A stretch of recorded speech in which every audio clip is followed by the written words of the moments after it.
Hello, folks, and welcome to a special Valentine's Day Eve edition of Game Time Situation. I am Brian Vale, and this here is Chip Whipple. That's right. We have a jam-packed episode for you tonight. We'll have the latest on all the AU sports action going on, and we'll debate on the top stories of the week on the national sports stage. Yes, and Jalen Rose, Davis Love III, and Candy Maldonado will stop by the set. No, they won't, Chip. They won't? No. Maybe later, but right now, it's game time. Who?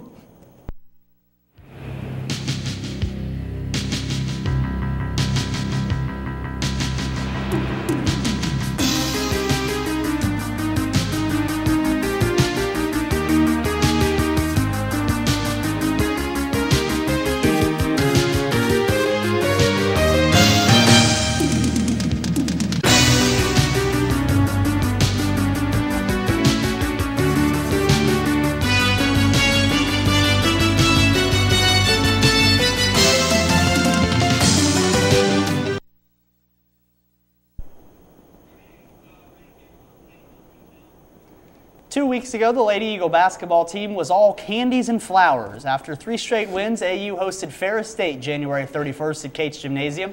The Eagles did not give Ferris much of a greeting. A big first half gave Ashland a 54-36 lead at the break. In the first 20 minutes, the Eagles shot 58% from the floor and hit 14 of 15 free throw attempts. The Bulldogs could not get the game closer than 12 points in the second half, and AU cruised to a 97-81 victory. Lisa Grau scored a career-high 28 points, also handing out 5 assists and taking 4 steals. 2 days later, Grand Valley State came to Cates. The two teams played evenly in the first half as the Lakers took a 35-34 edge into the locker room. In the second half, Ashland took the lead early and maintained the advantage. Betsy Morrison hit a 3 to put AU up 65-57 with under 2.5 minutes left, but a quick Grand Valley run, including a Crystal Zick three-pointer, made it 67-64 Eagles in the final minute. The AU defense forced a turnover, and freshman Rachel Portman came into the game for the first time in that day and hit 2 clinching free throws to give the Eagles a 69-64 home win. Grau scored 24 with 6 rebounds and 5 steals. Morrison added 12 points and 9 rebounds. The win gave the Lady Eagles 5 wins in a row heading to their final road swing of the season. Chip, could AU leave their hallmark last weekend? Hallmark, I get it, because Valentine's Day. Unfortunately, Vale, this past weekend did not go as well. The Eagles traveled to Northwood last Thursday looking to continue their 5-game winning streak. Northwood came out playing good basketball and took a 30-28 halftime lead. Ashland could not mount a comeback, though, as they ended up losing the game 68-55. Grau led the Eagles with 12 points and 7 rebounds. Alethea Lamberson was the only other Eagle to get into double figures, and she had 11 points. Northwood's Megan Starnes scored 22 points on 9 of 14 shooting to lead all scorers. Jody Ostergren added 19 points and 8 rebounds. Certainly, Vale, the women's team would rebound from this loss with a strong performance at Saginaw. Coming off the loss at Northwood, the Lady Eagles came out hot against the Cards. In the first half, Ashland shot 60% from the floor on their way to a 35-22 halftime lead. The Eagle defense held Saginaw to 25% shooting in the half. The second half was a different story, however, as the team switched roles. The role reversal, Valentine's, the whole thing. Saginaw hit 60% from the field, much like AU did in the first half, while AU hit 24% from the floor. AU saw their lead drop to 2 just 5 minutes into the second half, and then Ashland went 9 minutes and 32 seconds without scoring. It's a long time. An overarching 31-4 run by Saginaw Valley put the Cardinals in control on their way to a 69-51 victory. Saginaw outscored AU 47-16 in the final 20 minutes. Betsy Morrison was the lone Eagle in double figures, scoring 10 and grabbing 7 rebounds. Brittany Don't Go Breakin' My Burkhart scored 33 points and pulled down 14 boards to lead the Cardinals. The loss dropped AU to 14-9 overall, 7-6 in the GLIAC. AU is now in 3rd place in the South behind Hillsdale and Wayne State. The Eagles are a half game ahead of Gannon, who comes to Cates Gymnasium tomorrow night. Ashland hosts Mercyhurst Saturday afternoon, and both games can be seen live on TV2. The men's team also had a busy couple of weeks. 2 weeks ago, they hosted Ferris State on January 31st. The Eagles looked for a change as heading into the night they had lost 5 straight games. 5. The game remained close for a majority of the time, but the Eagles pulled away at the end to win the contest 93-82. 2 weeks ago, right here on this program, we had senior guard Steve Gansey on the Game Time Spotlight, and it did him well. Gansey scored 24 points, dropping in not 1, not 2, but 4. Count Not them. even 3. No, not 3. 4 3-pointers to lead the Eagles in scoring. Ever heard of the Colbert bump? That is why I'm calling this the game time bump, because of his improved stats. Guard Brett Wackerly added 20 points and 8 assists, and forward Cale Richardson added 18 points and 11 rebounds. No time to celebrate, though, as the Eagles had to host the number 2 team in the country in Grand Valley State University. The Eagles earned a huge upset earlier this season over Findlay at home, but this game did not go quite the same. Ashland used an unusual strategy, subbing in 5 seldom-used players 3 minutes into the game in order to put the Lakers into the bonus early in the half.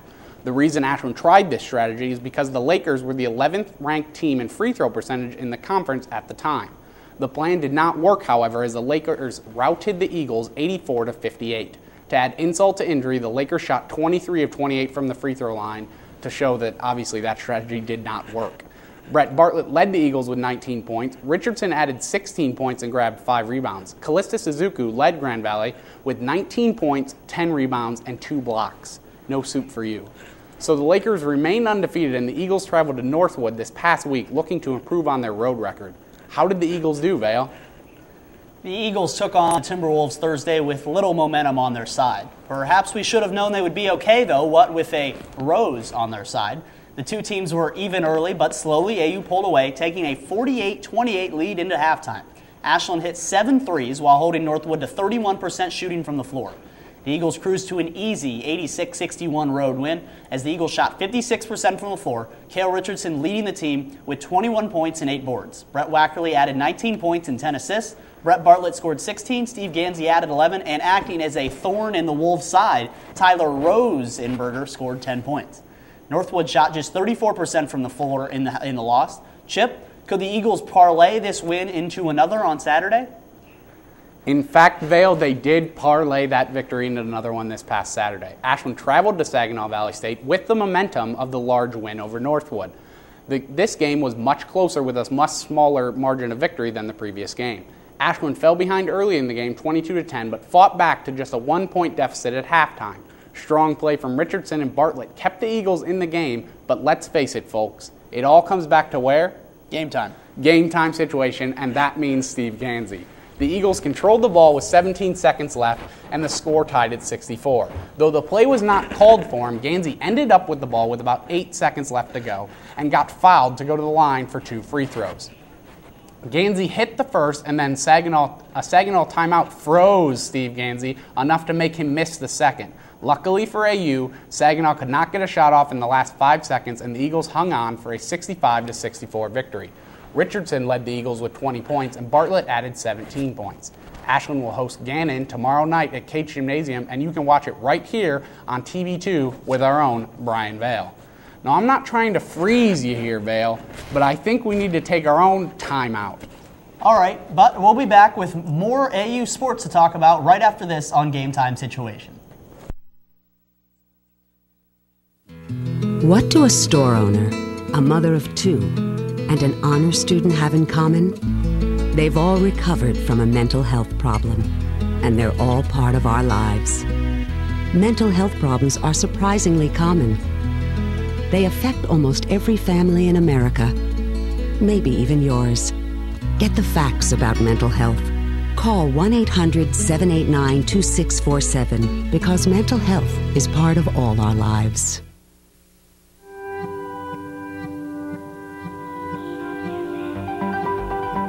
Does peace really have a chance within our lifetime? At Rotary, we believe it does. We've created programs at universities around the world, dedicated solely to teaching peace to a new generation.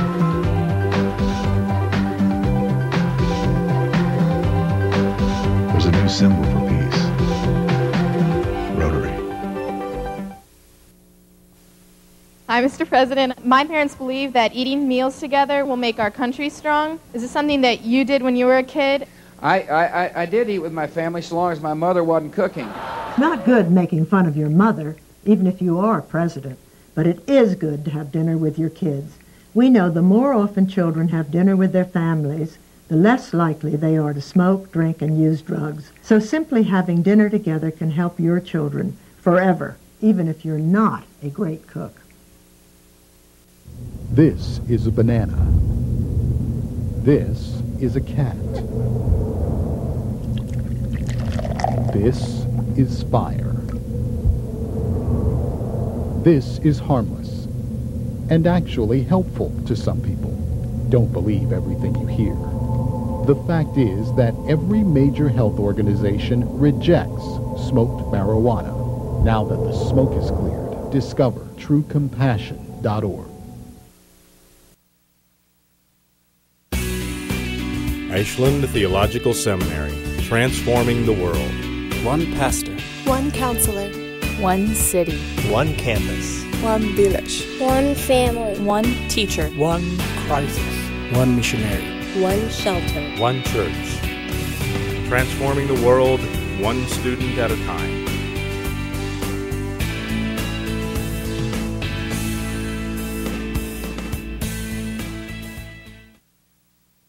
You're a good driver, a careful driver, and you don't stand a chance. Not at a railroad crossing with bad sight lines and no lights or gates, where vegetation, buildings, or hills block your view, where you can't see the train and you only have seconds before it hits your safe, careful self and you die. Go to angelsontrack.org to report dangerous crossings, because careful is just no match for a 200-ton locomotive. We are back, and on January 29th, the Eagle wrestling team traveled to Heidelberg. AU won 19-12, beating the, that's right, Student Princes on senior night at Heidelberg. Are there kings? I don't know if maybe those are the seniors and okay. the underclassmen of the Princes. I'm not sure. Brandon Davis, Kyle Kanaga, Marcus Gordon, Tony Bradbury, Justin Ferguson, and Travis Popham were all victorious over the Student Princes. Maybe they're the kings.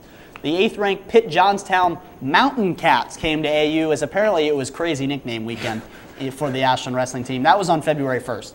A slow start doomed the Eagles as the first 3 matches went to the Cats of the Mountain.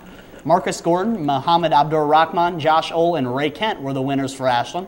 The 23-13 loss sent the Eagles on their way to Mercyhurst last week. Chip, how did they do against the Lakers, a more common nickname, especially in the GLIAC?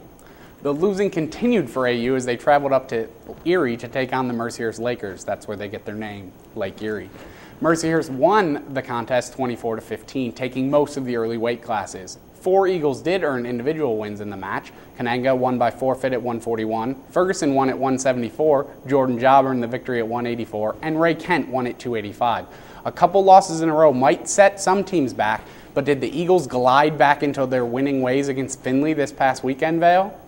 Because Eagles, they glide through the air. Probably not this time of year. Looking to get back to 500 for the season, the Eagles hosted the Oilers this past weekend. Josh Ohl won a major decision at 197 pounds, giving Ashland a decisive 4-point edge on their way to a 19-12 win. Brandon Davis, Dan Mandora, Marcus Gordon, Tony Bradbury, and Ray Kent were all victorious for the Eagles, who improved to 8-8 on the season. Findlay was ranked 16th nationally coming into the meet, and tonight, AU hosts Gannon at Cates Gymnasium. Right now, the Eagles are ranked 10th in Division II wrestling. We'll be right back with more Game Time Situation right after this.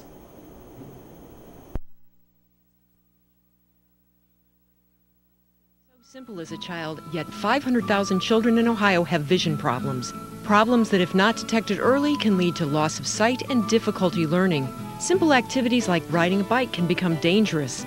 When you register your vehicle or renew your license plates, add a $1 donation to the Save Our Sight Fund and help save the sight of Ohio's children. For more information, call 1-800-755-GROW. Thanks for giving to Save Our Sight.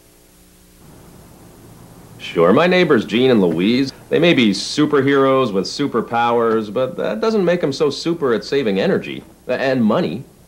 I mean, I like them and all, but when Jean uses that power vision to cook dinner? Honey. Or when Louise or Starbright tries to save a little on the lighting bill? Mom, a little light. I may not be able to harness the power of the elements, but I save significant cash and help the environment with appliances, electronics, and windows featuring the Energy Star label. And I improved my home energy efficiency with insulation. My thermostat. Watch this. I'm just kidding. It's programmable. I don't have to lift a finger to save on AC and heating. Mom, Dad's making fondue again. So discover your own energy-saving superpowers. Go to ase.org/consumers.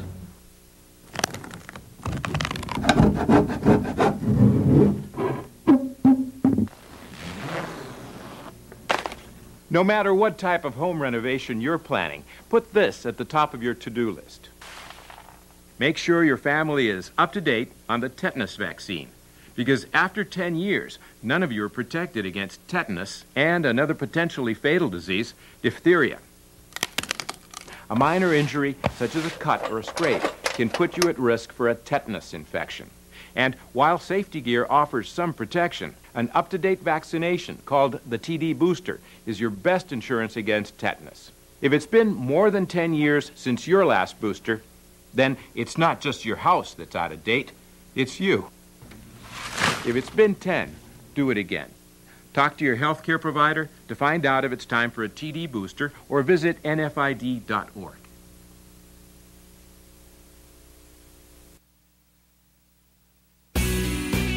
Ashland Theological Seminary, transforming the world. One pastor. One counselor. One city.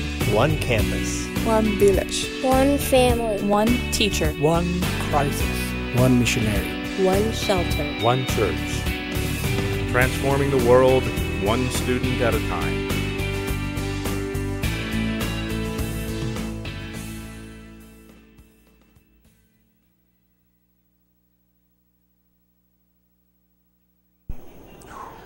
We're back, and I'm sorry to disappoint everyone, but Terrell Pryor did not sign with the Eagles and will probably not sign with Ashland when he makes his final decision. That's unfortunate. The good news is 46 players did sign letters of intent with AU.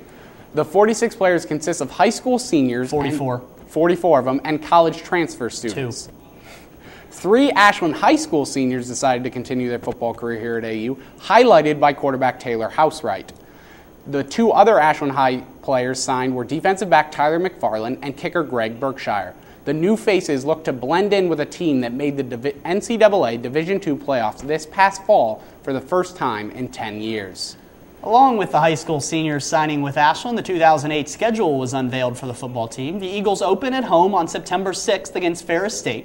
A road game at Michigan Tech follows, and then Tiffin visits Community Stadium for the first time on September 20th after the Dragons join the GLIAC. Looking to avenge their only regular season loss of 2007, AU will travel to Hillsdale September 27th to face the Chargers.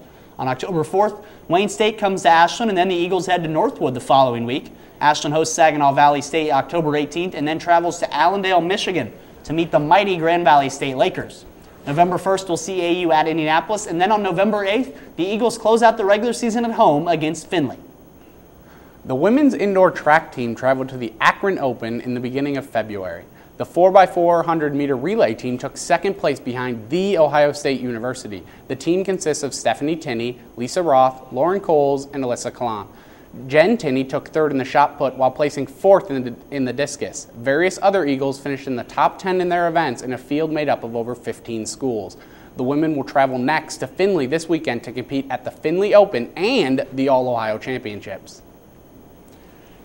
The men were also at the Akron Open the 1st of February. Cameron Johnson won the 5,000-meter race to lead the Eagles charge. Joe Horn, Edwin Smith, Jerry Azell, and Nick Belanco teamed up to win the 4x400-meter dash for AU. Horn also took second in the 400-meter run, while Brian Vickers was the runner-up in the shot put, and Rob Klenk placed second in the weight throw. Jeremy Train took third place in the 5,000-meter run. The Eagles will compete this weekend at the Findlay Open and the All-Ohio Championships, much like the women, along with the men.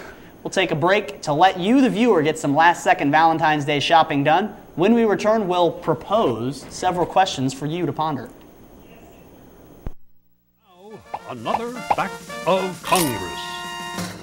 Long before there was a Congress or a U.S. government, not that far, there were 13 colonies of people. These colonies were under British rule, but many wanted to start a brand new country. They boldly declared their independence from British rule on July 4th, 1776. After 7 hard years at war, the Americans and the British declared peace. And on September 17th, 1787, the United States of America officially started with the signing of the U.S. Constitution. Article 1, Section 1 of the Constitution says, all legislative powers shall be vested in a Congress, which shall consist of a Senate and a House of Representatives. And that's another fact of Congress.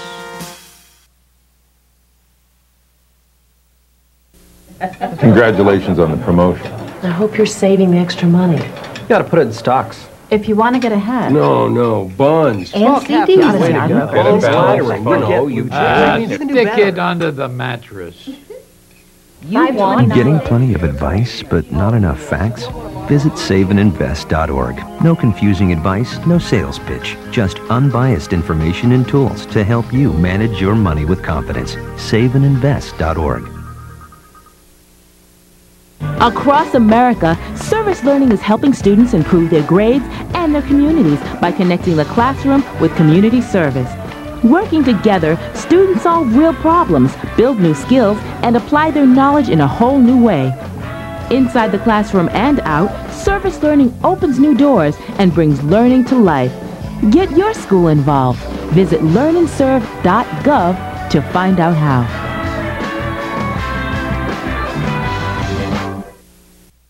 There are a lot of big issues in a national agenda. But sometimes we help our communities most by getting involved in local issues. Getting a traffic light at a dangerous intersection or cleaning up a polluted stream can improve lives and strengthen communities. That's what American democracy is all about. I've always liked the attitude of the carpenter who said, I cannot solve the world's problems, but I can help build this house. Together, we can build a better future. Get involved. What do a store owner, a mother of two, and an honor student have in common? They've all recovered from a mental health problem, and they're all part of our lives. Mental health problems are surprisingly common. They affect almost every family in America, maybe even yours. Get the facts about mental health. Call 1-800-789-2647 because mental health is part of all our lives. And we are back. Here's a look at how you can catch the Eagle basketball teams in action this weekend. Tomorrow, the Gannon Golden Knights come to AU. TV2 will have the women tip-off at 5:30 p.m., with the men following around 7:30. The Gannon men lead the GLIAC South and are ranked 10th in the nation. Saturday, Mercyhurst will come to Cates Gym.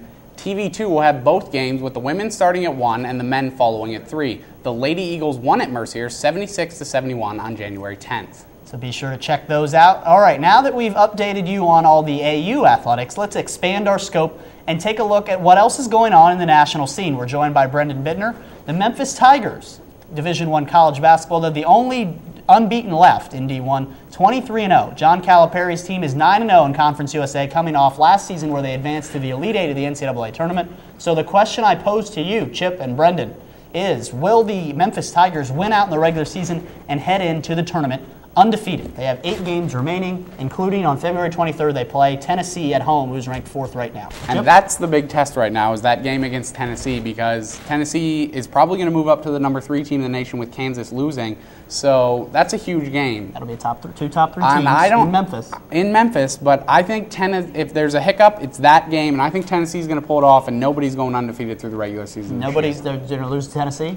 Yeah, but that won't be it. They'll still have the rest of the regular season, their conference tournament, and then I think they'll make a deep run into the NCAA tournament as they did last year. Brendan, do you see them losing Tennessee, or are they going to win out? That's the big thing. Playing at home against Tennessee, they can knock them off, but that's a rivalry game. Tennessee coming into Memphis late in the season, they do it every year, and it should be interesting. I think that Tennessee will also win. I don't think anybody's going undefeated. All right, nobody's going to go undefeated. I disagree. I think Memphis will win that game. Being at home, they'll be ready to go. Derrick Rose, the freshman point guard, he's been fantastic this year. They've got Joey Dorsey, Chris Douglas Roberts. The whole gang will be there. They'll be ready to play, ready to match up with Bruce Pearl and the Volunteers, and I think they'll win that game, go undefeated through the regular season. The CUSA tournament might be a different story, but I think they will go undefeated. They'll get to 34-0. Right. They'll get to 34-0 in the regular year with the conference tournament, and then they'll move on and be the top seed in the NCAA tournament and see how they do from there. But I do think they'll win their first 34 games of the season, which is a lot of games. That's a lot. In the regular season.